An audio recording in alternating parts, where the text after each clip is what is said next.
You did.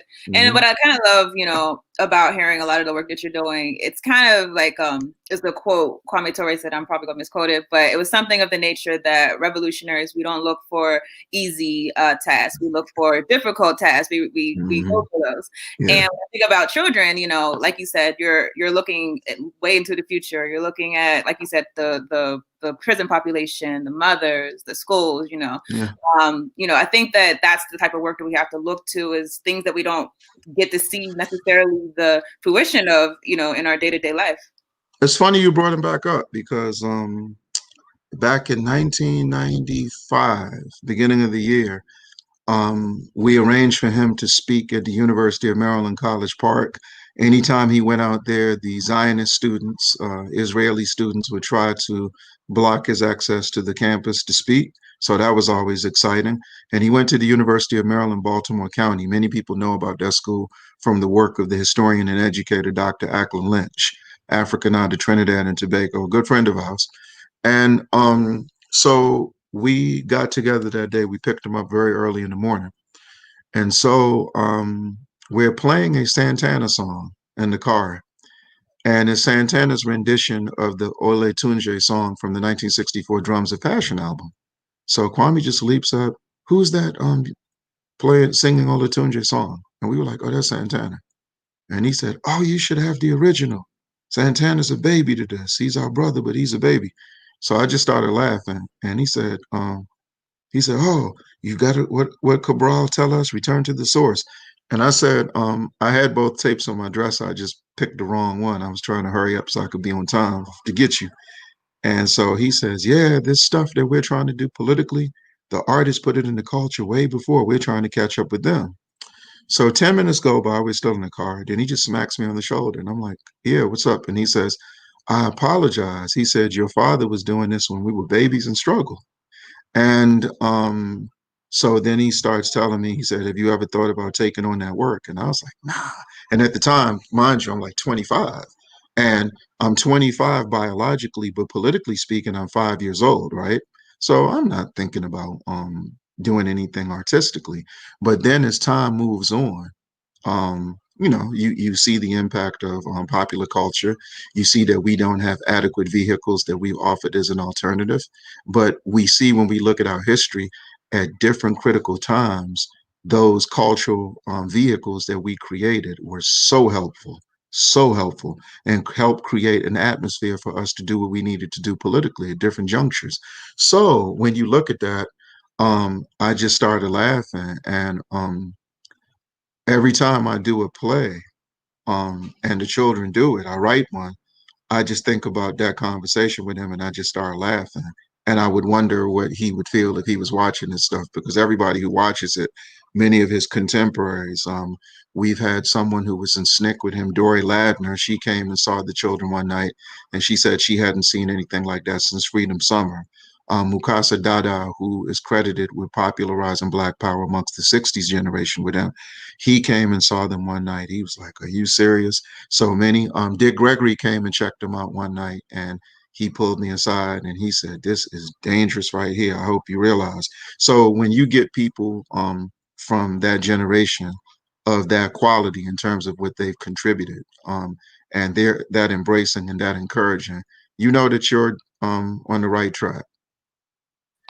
So you mentioned a lot of names already. I want to talk about, why is it that a lot of people who are activists, and we see them throughout history, it seems like they start off radical, but over time, maybe like an older age, they kind of join, I would say, take part in a capitalist system, and a lot of times join the bourgeoisie. Mm. Why is that? And, is it that, do we look at them different from the beginning? Like, do we look at their legacy different? Or is it that just something happens over time to a revolutionary? I'm humbled by the question, but I can't answer that. I wish I knew the answer. But no, I think it goes back to what we said earlier. It's what you were fighting for. John Lewis was fighting to be part of the Democratic Party then. He was fighting to be part of the Council of Foreign Relations then. He was fighting to do all the things he ended up doing then. Um, and a lot of times people can tell you what they're for, against, but they can't tell you what they're for. In Africa, when we look at the liberation movements, the emphasis being on national liberation, many people were able to camouflage their class interest. Do you think that the people who fought in MPLA next to Augustino Neto would have thought that when Angola got its independence and the person closest to him, Jose Eduardo dos Santos, Angola's longest standing president, you think that all those people who died in that violent, intense armed struggle knew that the daughter would become Africa's first woman billionaire? You think that the thousands of Cubans that came to fight in Angola for 14 years knew that that could happen? You think that some of these people in Zimbabwe who stood next to Mugabe, stood next to Tongogara, stood next to Chitepo would take a look at some of the behavior that they see now? But it's very easy. So one aspect of it is many people use the struggle against racism to climb the ladder of capitalism. They always wanted to be part of the capitalist system, and they only wanted to see reforms made, thinking that we could benefit from the reforms. So, and they did not this is why what brother Malcolm said in 1963 with the message of the grassroots speech, when he said we have to come together and submerge our differences. At this particular juncture, that would be the worst thing we could do. We cannot submerge our differences. We have to address our differences so that our enemies don't manipulate those differences, because they will seek to manipulate any difference that we have. So that class struggle is real. It's more intense than ever before, but it couldn't come at a better time. I mean, we can't go another moment. You sit here and say that they are 2,063 billionaires on the planet worth $9 trillion, but there's 784 million people who live on $1.90 a day or less, and 400 million of them live on the African continent. And US born Africans, commonly referred to as African Americans, consider it a distinction to be of pride, to be the most comfortable poor people on the planet because we're 21% of the poor in this country? Of course not. So the class struggle is here. We're going to deal with it appropriately. And the enemy already knows we're coming. Why do you think the Huffington Post 4 years ago would put out an article saying that Mansa Musa is the richest man in the history of the world? He was worth what, $400 billion according to their article.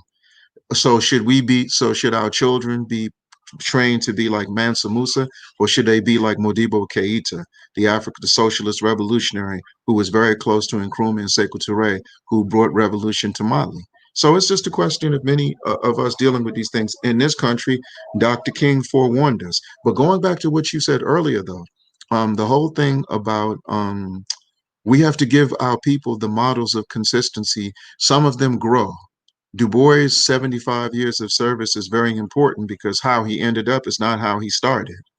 He went from fighting the Honorable Marcus Mosiah Garvey, before that fighting Booker T. Washington, who the Honorable Marcus Mosiah Garvey was inspired by. He ended up having a fallout with Ida B. Wells, to dying in Mother Africa on the night before the March on Washington, and he gave the United States back their passport. So these Africans that are going back and forth to Ghana now talking about dual citizenship, we say, look at the example of Du Bois. He gave the enemy their passport back. True son of Africa when it was all said and done.